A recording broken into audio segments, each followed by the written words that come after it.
Fala, meus amores! Sejam muito bem-vindos ao segundo episódio do Café Astrológico. Eu sou Heloísa Lima, mais conhecida como Mulher Viagem, e hoje aqui no Café Astrológico a gente vai conversar um pouco sobre a nossa ligação do céu com a Terra. Então, bora!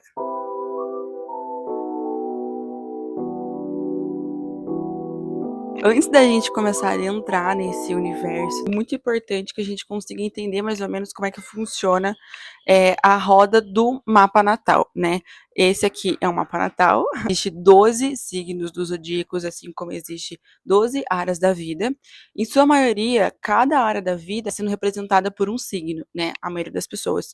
Tem pessoas que têm casas interceptadas, mas de modo geral, cada casa é representada por um signo diferente. E aqui a gente vai conseguir assimilar e tentar entender e trazer essa analogia super importante, né, da astrologia para prática, trazer essa ideia de como usar realmente de forma prática, realmente colocar na matéria, agir, né, fazer em prol da atitude, para que a gente não fique só no mundo da imaginação, para que a gente consiga pegar essas energias, né, a gente se conhecer através delas e se transformar na área da nossa vida e, enfim, fazer essas modificações super necessárias. É bem importante que você saiba, aqui no Café Astrológico, no canal da Mulher Viagem, vocês não vão me ver falando ou trazendo os fatos científicos sobre astrologia. Aqui a ideia é a gente ter o autoconhecimento e, para isso, você precisa querer, né? Porque só querer não adianta, mas também sem querer nada flui. A minha terapeuta fala muito isso, dê nome às coisas. Vamos dar nome às casas astrológicas, né? Vamos tentar identificar elas de uma maneira que todo mundo consiga ter uma clareza um pouco melhor. Eu espero ajudar vocês. Então, vamos começar. Caso você queira saber, bora que você vai ficar sabendo. Se você não quer saber, hasta la vista, baby. A nossa primeira casa é a nossa casa 1.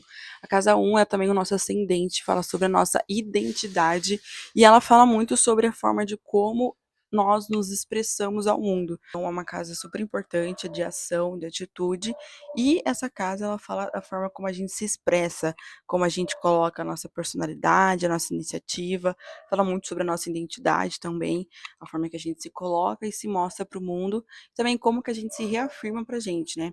Então, a pergunta que você pode fazer nessa casa é: como eu me expresso? Você pode olhar na roda do zodíaco, ver qual signo você tem lá e você pesquisar, fazer essa pergunta, ler as características do signo que você tem. Casa 2, a casa 2, gente, ela fala sobre os nossos valores, os nossos recursos. Mais especificamente, ela fala sobre o que a gente precisa para se manter aqui na Terra. Então, não é só recurso financeiro, fala sobre recursos emocionais, nutritivos, psicológicos, espirituais, não fala apenas de dinheiro, né, mas de todos os tipos de recurso que fazem você se manter como pessoa. Não adianta estar na Terra, o corpinho e a cabeça tá lá, né? Tem que estar tudo junto. A casa 3 é uma casa onde a forma como você aprendeu a se comunicar, a forma que você aprendeu a se expressar. E nessa casa é muito interessante porque quando nós somos crianças, o nosso primeiro mundo, né, a forma que a gente aprende a se comunicar é através da família, através dos irmãos, parentes próximos. Então, provavelmente você observou quando você era criança, observou e aprendeu a se comunicar naquele mundo. Porque quando a gente ainda não sabe que existe outros países, outros continentes, outras pessoas, a gente pensa que nossa família é o nosso mundo. Então a gente aprendeu a se comunicar com o mundo através da nossa família, que foi o nosso primeiro contato com a nossa realidade. A pergunta que você pode fazer aí é: como eu me comunico? Isso é na casa 3, ver qual signo tem aí para você ver qual que é a energia, né? A casa 4, gente, é o fundo do céu. Eu prefiro chamar ela de a casa da nossa cultura, porque é o que a gente leva para frente, né? Então, a pergunta que você pode fazer nessa casa é: o que eu levo comigo? Quais são as minhas raízes? De casa, de família, de lar, de ancestralidade, também pode falar de mãe, porque fala uma casa que fala sobre emoções, né? Tem uma ligação em relação à maternidade, ao nosso feminino. Casa 5 é como eu crio e como eu procrio. Ter segurança na nossa própria identidade, porque ela fala muito sobre o que a gente cria no mundo. Então, pode ser projetos, pode ser filho, paixões, romances, enfim, pode ser várias coisas que saem do seu interior. Então, é uma reafirmação de quem você é. Então, isso é uma coisa importante para você ter e também para te ajudar na questão de você manter a segurança de saber quem é, né? Criar é uma coisa muito boa, gente. Se vocês não criam filhos, empresas ou qualquer outra coisa, você pode criar arte, criar harmonia, criar amor, criar comida, você pode criar várias coisas.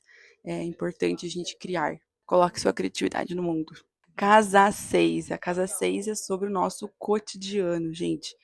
Fala sobre a nossa saúde, sobre a nossa rotina, sobre a nossa alimentação, sobre as nossas emoções, né? Porque tem a ver também com a nossa rotina, dependendo da vida que a gente leva. As nossas emoções hoje em dia, elas estão. É, são bem vistas, né? Porque você tem que estar tomando cuidado, então é na nossa rotina que a gente vê sobre isso.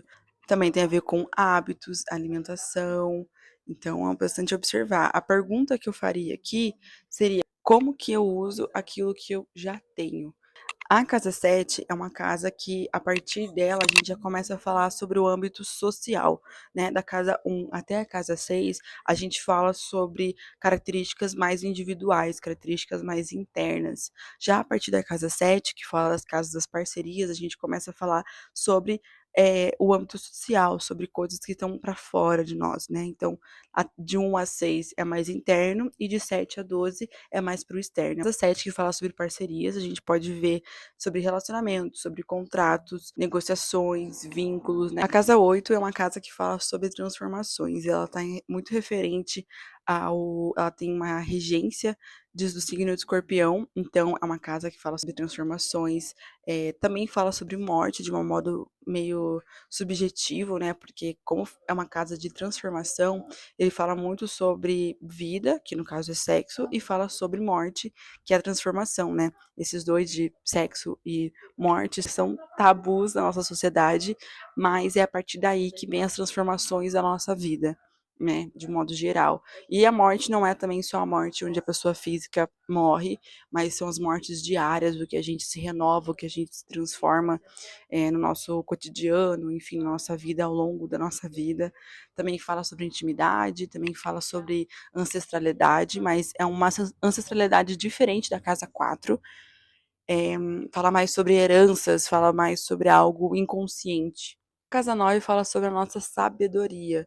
Então, a pergunta que eu faria na casa 9 é: como eu me expando? Como que eu acho os meus caminhos? Como que eu me aprofundo naquilo que eu tenho interesse, né? Em estudos aprofundados, em viagens para outros lugares, para ver outras culturas.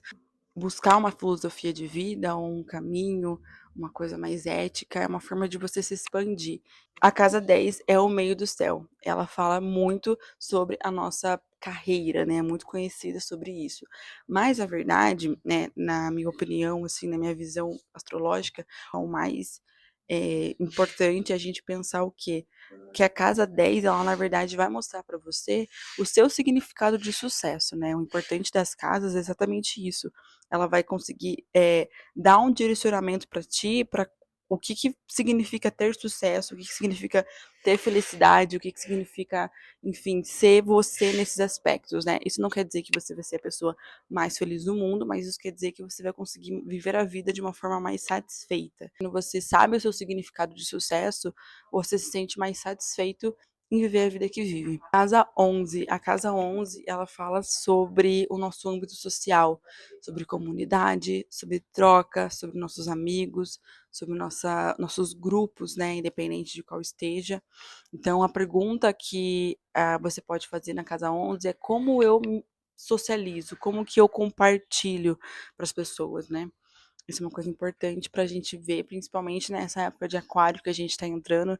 Então, as trocas vão ser coisas importantes, até porque a gente está muito acostumado nas trocas virtuais, né? Então, as trocas pessoais, o contato, o conhecimento, o compartilhamento vai ser uma coisa importante da gente ter, principalmente no mundo que a gente está vivendo hoje. E finalmente chegamos à casa 12. A casa 12, a pergunta que eu faria para ela é: como eu sirvo? Como que eu posso ser mais espiritualizada? Como que eu posso praticar a minha fé? ou como que eu posso pregar a minha divindade, enfim, independente do que você acredita. A casa 12 é uma casa onde ela é mais passiva, ela não tem tanta atividade, ela não é uma casa onde você faz muitas ações, mas é uma casa que sai muito do interior. Então, como você se serve ao mundo, né? A casa 12 também fala sobre o nosso inconsciente, sobre o nosso interior, sobre os nossos sonhos, e também pode falar sobre arte, né? Colocar a arte no mundo, pessoas que têm esse conhecimento da arte, né? Porque a arte, saber apreciar a arte, também faz você ser um artista. E é isso, gente. Para vocês que têm um pouco mais de curiosidade para saber sobre as casas astrológicas, eu convido vocês a pesquisarem um pouco mais sobre isso, tá? Como eu disse no começo do vídeo, isso aqui é para você se autoconhecer, tá? Então vai com calma, vai tranquilo, a gente tem a vida inteira para se conhecer, não precisa ter pressa, mas é importante você ter consciência do seu caminho, você ter consciência das suas referências, do que significa as coisas para você. Bom, é isso, a gente se vê no próximo café astrológico.